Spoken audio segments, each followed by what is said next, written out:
Welcome to the last chapter, and that is miscellaneous. Now in this there are many sections. They are not related to each other, and they are called as miscellaneous because they don't belong to any concept as such, a big concept, but they deal with small points which are relevant in very extraneous circumstances, not normally applicable sections, but applicable in some situations. So let's see, most of them are just theoretical in nature. You just have to read them. Very few have some logic in them. Like the first one, presumption as to documents in certain cases. Presumption of documents. Whenever the documents are submitted or the departmental officers come to our premises and they search for documents, they find documents, there are certain presumptions. Presumptions means something which is deemed to be correct, deemed to be true. So what are they? Number one, where any document is produced by any person under this act or under any other law for the time in force. So one is produced by us. Secondly, has been seized, when they come to our premises and seize the documents from the custody or control of any person under this act or under any other law for the time in force, or has been received from any place outside India in the course of any proceeding under the act or any other law for the time in force, and such document is tendered by the prosecution in evidence against him.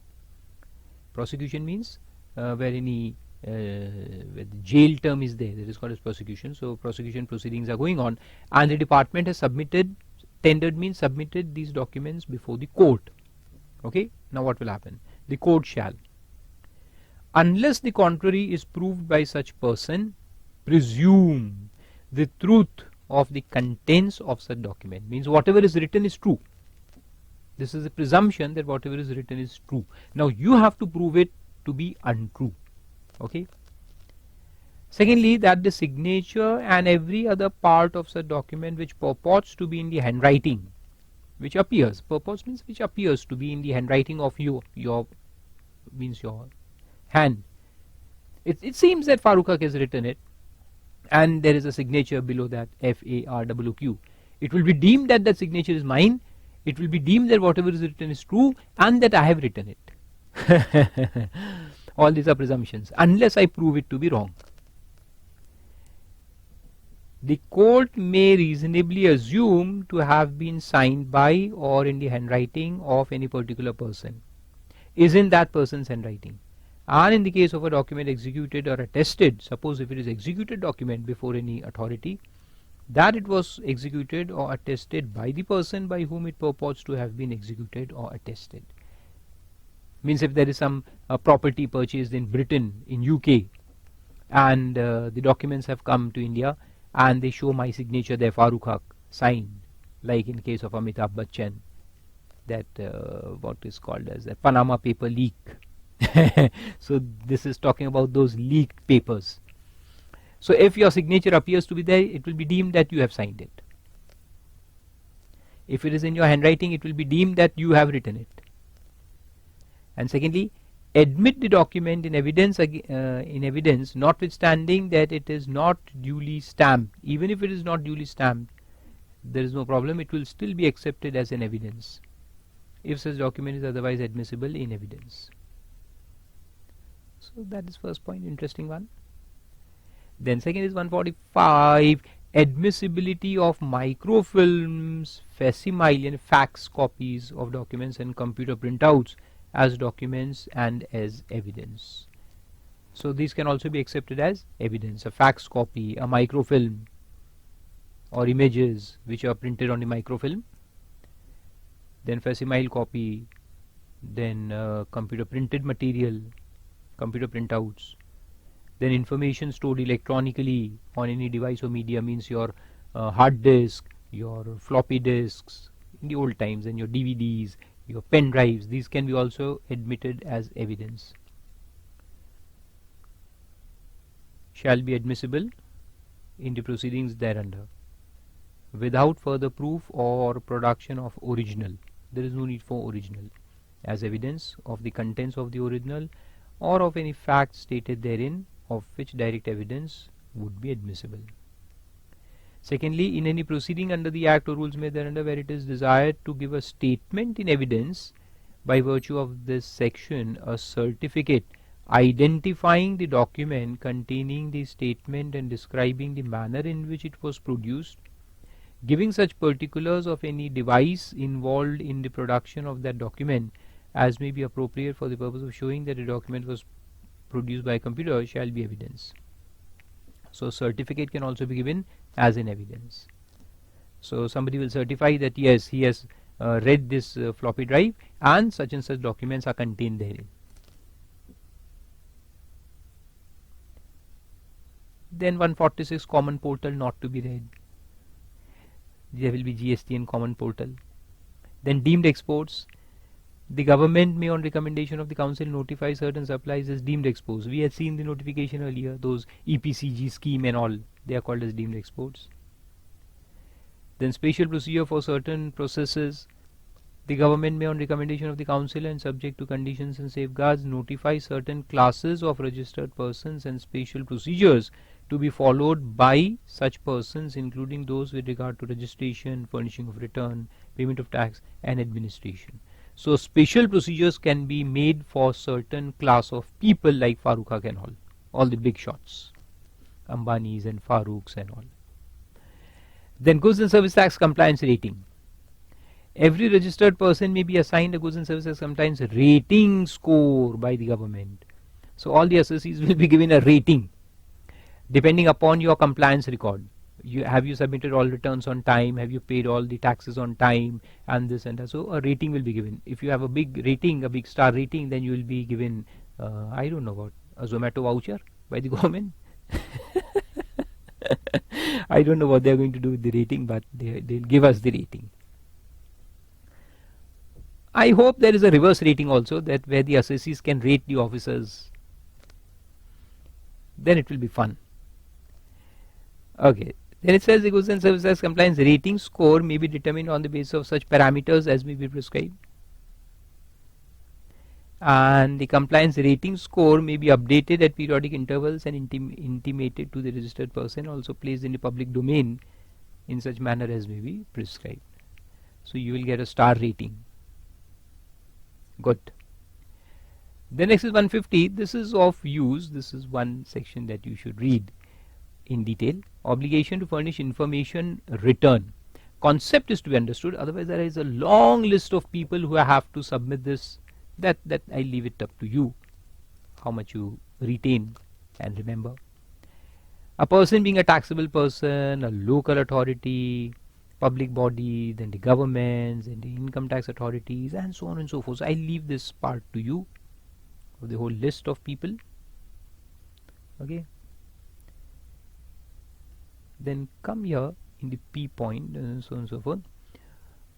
Who is responsible? Who is responsible for maintaining records of registration or statement of accounts or any periodic return or document containing details of payment of tax and other details of transactions of goods and services, or both, or transaction related to bank accounts and so forth, sale or exchange of goods and so on and property, shall furnish. Read from here. Shall furnish. So all these people are given, including the public departments and all. Shall furnish an information return of the same in respect of such periods, within such time, in such form and manner, and to such authority or agency as may be prescribed. So this is information return, like the brokers will be asked how much purchases of stock has been done by various people. Yeah, anyone who is purchasing more than so much of property, his name, address, details, GST and number has to be reported. So similar thing you have in income tax also, section 285, information return. And then that return has to be submitted within the given time and in the given form, and if there is a defect it will be notified and he can rectify, and so on and so forth. So just go to it once. Then power to collect statistics is also there. Government can collect statistics. Statistics are important for the macro planning, macroeconomic planning. So for that purpose, that how the GST is coming, from which area is coming, which per geographical location, then which products are the highest contributors to GST, and so on and so forth. Lots of statistics will be collected, the big data basically. And then it can be used to catch the defaulters also, like in the, say, education industry. If the average GST paid in terms of some percentage is this much, and some other academy has paid very low, why it is so, they will investigate the matters. Then bar on disclosure of information. Bar means stop, you cannot disclose. There is a privacy of information also. So it says no information of any individual return or part thereof with respect to any matter given for the purpose of section 150 or 151 shall, without previous consent in writing of the concerned person or his authorized representative, be published in any manner. Government cannot disclose this information, and it cannot be used. Just read it once again. So that is one point. And taking assistance from expert. The department can take assistance from experts also. No use. Power to take samples of goods. They can take samples. Then burden of proof. No point in reading. Persons deemed to be public servants. All the officers will be deemed to be public servants, and they are protected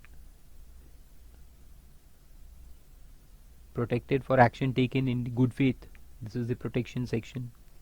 That since they are deemed to be public servants, if they do something and they may cause harm to somebody, that other person cannot file a case against the government officers, like in raid and all. Then disclosure of information by public servant, that is also of no use. Corruption and all will be there. No use, don't read that. Then publication of information in respect of persons in certain cases. This is one section to be read. This is about the defaulters basically. All the defaulters' names and the details will be published in newspapers and all. So the intention of the government is to create a bad name for the bad repute for the defaulters, but actually it doesn't happen like that. If your name is published in newspaper, say for example, and it is mentioned there that you have done a fraud of 365 crores. Now just think, people who are reading this in the newspaper, they will be shocked. Oh my God, Farooq is such a big person, man. He has done a default of 365 crores. My goodness, such a big person he is. So the bigger the fraud, the bigger will be your name, not bad name. This world is a different world. Bigger the fraud, bigger the name. But it again says that if you have filed an appeal against the original order, then your name will not be published unless the appeal is disposed of. Until it has been disposed of. And in case of company and firms, the names of directors and partners will also be published. So don't worry, you will get your due share of exposure, publicity. Then assessment proceedings are not to be invalid on certain grounds. These are very technical sections, so these will not come in the exam.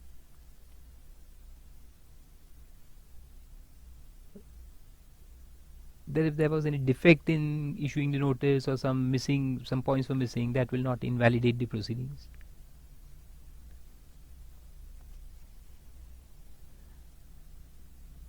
Okay, this section I'll mark as to be read. Okay, 160. It says no assessment, reassessment, adjudication, review, revision, appeal, rectification, notice, summons, or other proceedings done, accepted, made, issued, initiated, or purported to have been done, accepted, made, issued, initiated, in pursuance of any provisions of the Act shall be invalid or deemed to be invalid merely by reason of any mistake, defect, or omission therein, if such assessment, reassessment, adjudication, review, revision, appeal, rectification, notice, summon, or other proceedings are in substance and effect in conformity with or according to intent, purpose, and requirements of this Act. So what this basically does is, it says substance over form rule. The format may have some defect, but in substance, if it is correctly done, the intent of the law is there, the purpose of the law is satisfied, then it will be deemed to be valid, even though the format might be erroneous. So basically, it means substance over form. Okay, and it applies to all the proceedings: assessment, reassessment, adjudication, review, revision, appeal, rectification. Everything is covered. Notices, summons, everything is covered. So even though there may be a slight defect in the format, but if in substance it is correct and it fulfills the intent of the legislature, then it is deemed to be correct. And second point, the service of any notice, order or communication shall not be called in question if the notice, order or communication, as the case may be, has already been acted upon, by the person to whom it is issued. This is an important point.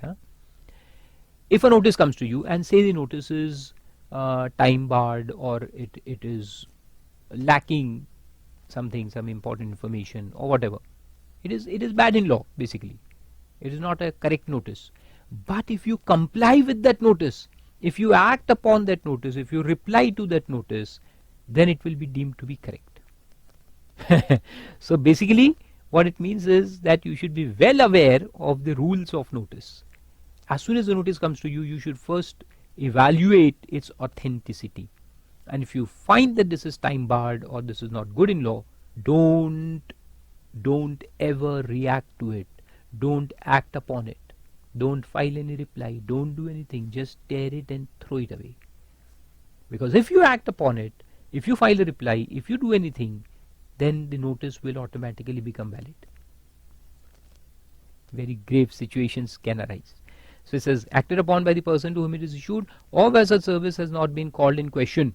So immediately you should question. First you tear off, not tear off, that is a physical metaphor I am using.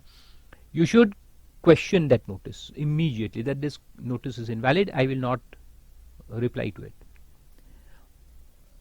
At or in any earlier proceeding, commence, continue or finalize pursuant to such notice, order or communication.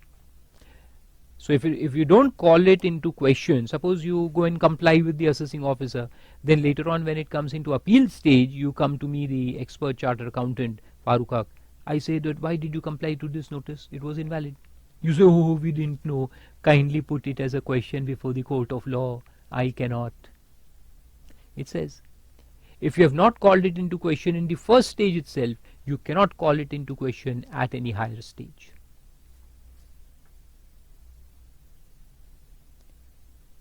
Then there is a rectification of errors apparent on face of record. This is another section to be read. Normal rectification section.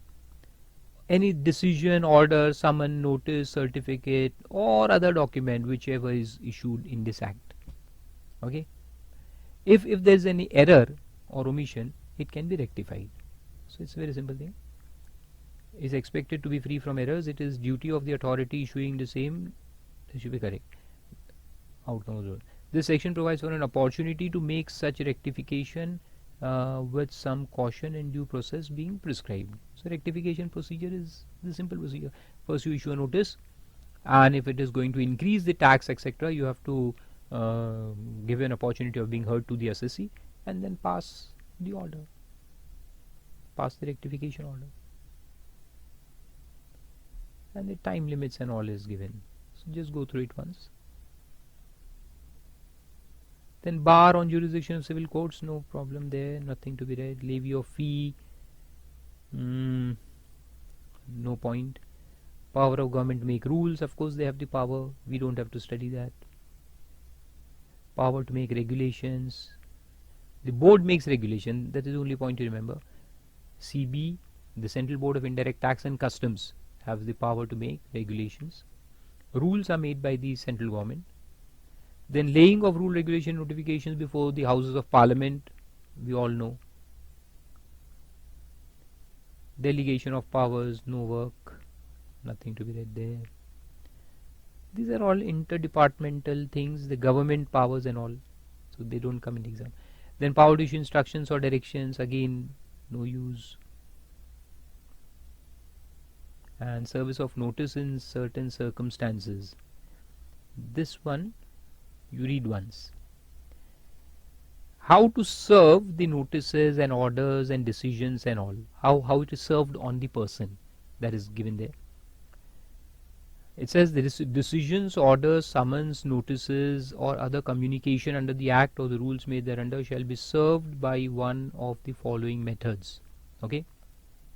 Number one, by giving or tendering it directly or by a messenger, including a courier, to the addressee or the taxable person, or to his manager or authorized representative, or an advocate or a tax practitioner holding authority to appear in the proceedings on behalf of the person, or to a person regularly employed, means your employee, in connection with the business, or to any adult member of family residing with the taxable person. So this is giving or tendering, means handing over the document. This is the document, I'll hand over to you. So that is called as giving or tendering. To whom? Directly to you, or through a messenger, or even a courier. It can be couriered to you. Messenger can be a post office or anything, or courier. And to whom? The addressee of the taxable person, or his manager, or authorized representative, the advocate, your tax practitioner, your chartered accountant, or your employee, or any adult member of your family. Or by registered post, or speed post, or courier with acknowledgement due to the person for whom it is intended, or his authorized representative, if any, at his last known place of business or residence. Whatever is available with the department, your last known address, they will send it there. Or by sending a communication to his email address. Notice can be sent by email also, your authenticated email address, or making it available on the common portal on your dashboard, or by publication in newspaper circulating in the locality in which the taxable person or the person to whom it is issued is last known to have resided, carried on business, or personally worked for gain. It can be published in newspaper also if nothing is available. And if none of the most aforesaid is practicable, by affixing it, Fevicol, okay, if it in some conspicuous place at his last known place of business or residence. So it will be posted on your door of your residence or your business, as the case may be. Or affixing a copy thereof to the notice board of the office of the concerned officer or authority who or which passed such decision or the order or summons. So it will be affixed on the notice board also of the assistant commissioner, deputy commissioner, as the case may be.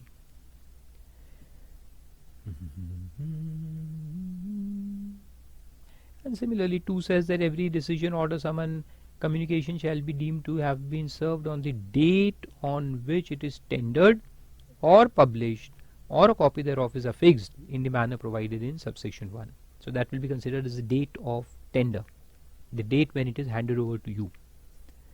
And when such decision, order, summon, notice or communication is sent by registered post or speed post, it shall be deemed to have been received by the addressee at the expiry of the period normally taken by such post in transit, unless the contrary is proved.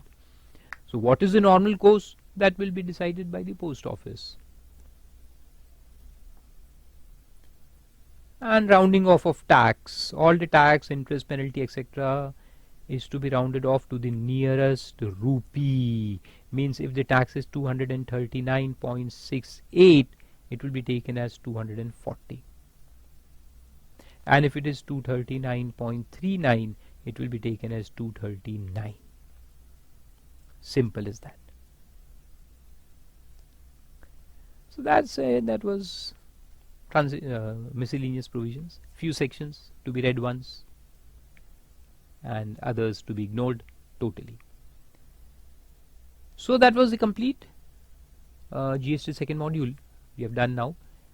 And as far as the questions are concerned, I'm going to give it separately, right? So that you will again do. So practical problems I'll take the class on practical problems, and a lot of theory questions will also be given to you. Those you have to go through once.